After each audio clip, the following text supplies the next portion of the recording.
আমি মোহাম্মদ আমিনুল হক বেলাল, নওগাঁ জেলা বিএনপির আগামী 11 তারিখে যে সম্মেলন, সেই সম্মেলনের আমি সাধারণ সম্পাদক পদপ্রার্থী।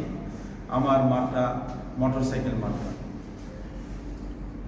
প্রিয় সাংবাদিক ভাইয়েরা, আমি ইতিমধ্যে আমার দীর্ঘ বক্তব্যের মধ্যে দিয়ে আমি সকল বিষয়ে আপনাদেরকে অবগত করেছি।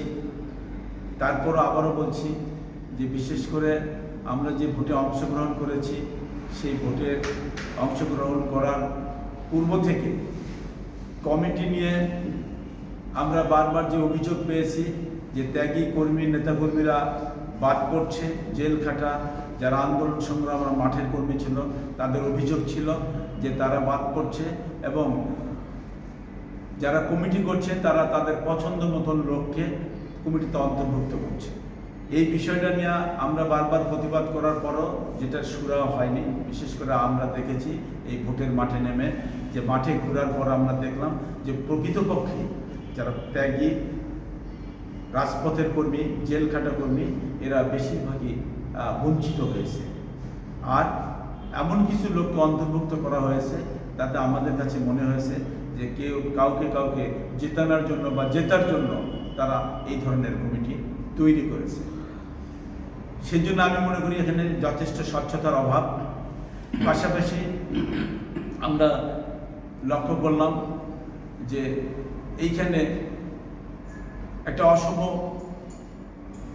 শক্তি, পর্দার আড়াল থেকে একটা অশুভ শক্তি কাজ করছে, যেটা আমরা লক্ষ্য করছি যে নির্বাচনকে প্রভাবিত করার চেষ্টা করছে।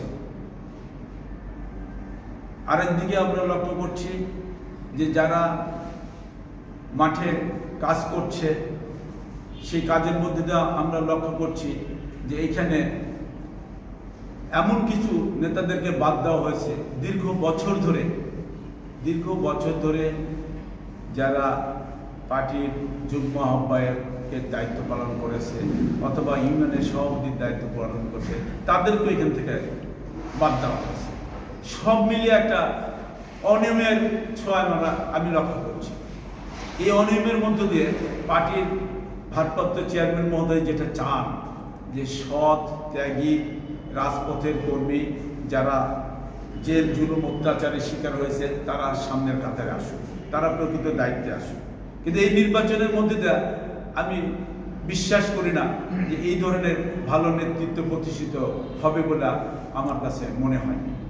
যার জন্য আমি এই মুহূর্তে মনে করি যে আমার এই নির্বাচনে থেকে সরে আসা উচিত।